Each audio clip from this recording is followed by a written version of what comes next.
നമുക്ക് കാർട്ടീഷ്യൻ ഫോമാണ് ഇക്വേഷൻ ആയിട്ട് തന്നിരിക്കുന്നതെങ്കിൽ x minus x1 by a1 equal to y minus y1 by b1 equal to z minus z1 by c1 എന്ന് പറഞ്ഞ ഒരു Cartesian equation. അടുത്ത x minus x2 by a2 y minus y2 by b2 z minus z2 by c2 എന്ന് പറഞ്ഞ മറ്റൊരു Cartesian equation ആണ്. ഇവയിൽ നിന്നും വെക്റ്റർ ഇക്വേഷൻ എഴുതുന്നത് എങ്ങനെയാണെന്ന് പറയാം. ഒന്നാമത്തേത് നമുക്ക് r equal to നമുക്കറിയാം ഒരു വെക്റ്റർ ഇക്വേഷൻ എന്ന് വെച്ചാൽ a plus lambda b ഫോമിലായിരിക്കും കിട്ടേണ്ടത്. അപ്പോഴേക്കും നമുക്ക് ഇത് എങ്ങനെ കാണിക്കാം? ഇവിടുത്തെ b1 വെക്റ്റർ എന്ന് പറയുന്നത് ഈ താഴെ കിടക്കുന്ന ആളുകളുടെ iയും jയും kയും കൊടുത്തേണ്ടത് എന്ന് വെച്ചാൽ a1 i plus b1 j plus c1 k ആണ് b1 വെക്റ്റർ. അതുപോലെ ഇവിടുത്തെ a1 വെക്റ്റർ എന്ന് ചോദിച്ചാൽ ഈ കിടക്കുന്ന x1 y1 z ഉള്ളവരാണ് x1 i plus y1 j plus z1 k i.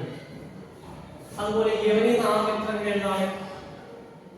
അപ്പോൾ ഇതിന്റെ r വെക്റ്റർ എന്ന് പറയുന്നത് ഇതിന്റെ r വെക്റ്റർ എന്ന് പറയുന്നത് a1 i plus b1 j plus c1 k plus some lambda into x1 i plus y1 j plus z1 k എന്ന് പറയുന്നത്.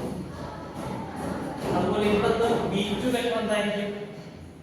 ഈ താഴെ കിടക്കുന്ന മൂന്ന് വെക്റ്റർ കൂടി ആഡ് ചെയ്യുക. അപ്പോൾ a2i plus b2j plus c2k ആയിരിക്കും.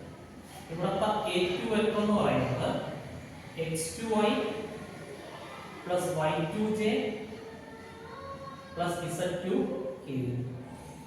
അങ്ങനെയാണെങ്കിൽ അവരുടെ ആ വെക്റ്റർ എന്ന് പറയുന്നത് എന്തായിരിക്കും?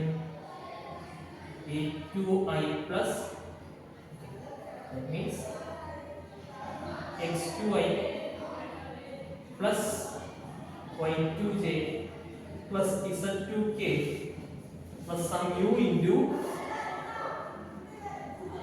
a2i plus b2j plus c2k.